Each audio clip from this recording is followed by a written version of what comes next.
Greetings YouTube, this is Western Kansas Prepper. It's been a little while since I posted a video. I've been kind of busy. Not that I have some kind of big following or something, I don't really care about that of course.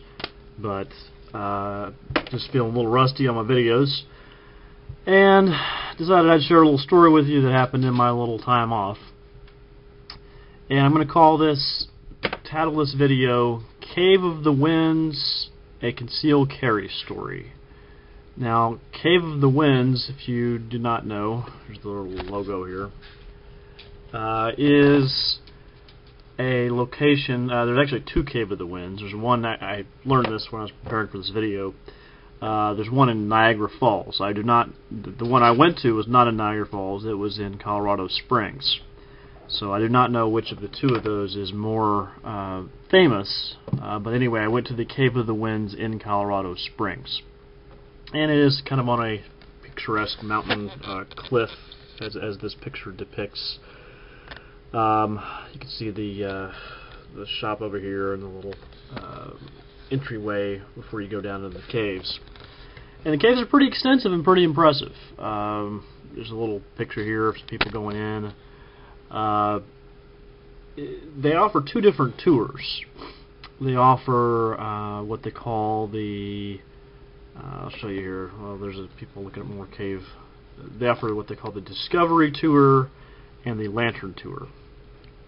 The Discovery Tour is what you normally think of as a cave tour. You go in there and you walk around. It's lit. There's railings. You look and go, oh my gosh, look at the pretty stalactites and all that. The Lantern Tour is a little different.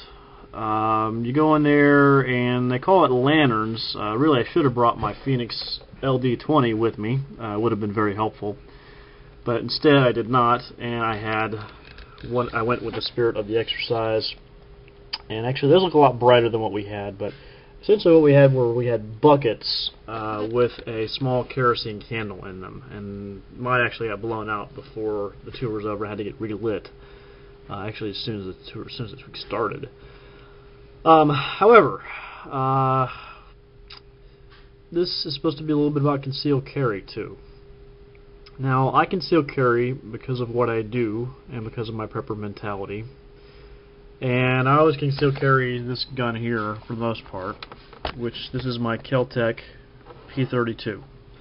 And before you get on me about the model and the caliber, let me just tell you a couple of things. I think I've said this in other videos.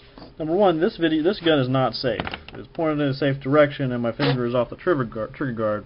This gun is not safe. It is never safe. It will be safe right now as I empty it. But this gun is now safe, as you can see. The Kel-Tec has the empty slide release, so I can't hold it open without emptying that mag, which I'm not going to do. But it's now empty, it's now safe.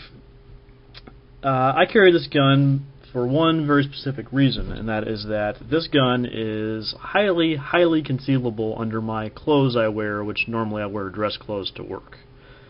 Under slacks, I don't want a particular, large bulge hiding out. I have to be able to get rid of it quickly. I have to stow it during the day because of where I work, so I can't carry it on me all day. So this is just the most convenient way for me to conceal carry, is to carry that way. To carry into my work, I stow the gun, go about my work day, then pick it up as I leave. But I also carry when I'm not, during the work day, I carry on weekends and whatever else. But I was on a little vacation here, so I wasn't in my hometown. I didn't know people. There weren't people who didn't like me, which, because of my job, I create people who don't like me.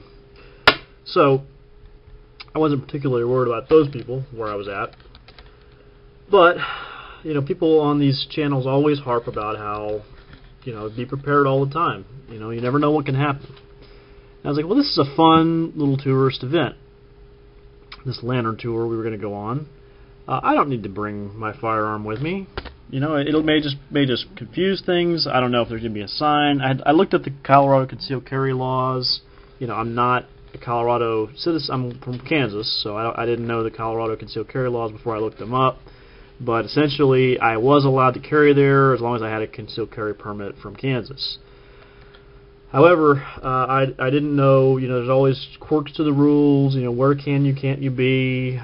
Maybe they had a rule about, state parks or something. I didn't know. I didn't look at the rules close enough to know, about the exceptions and those kind of things. So I just decided, you know what, I'll just keep it away for now. I'll take the tour, everything will be great.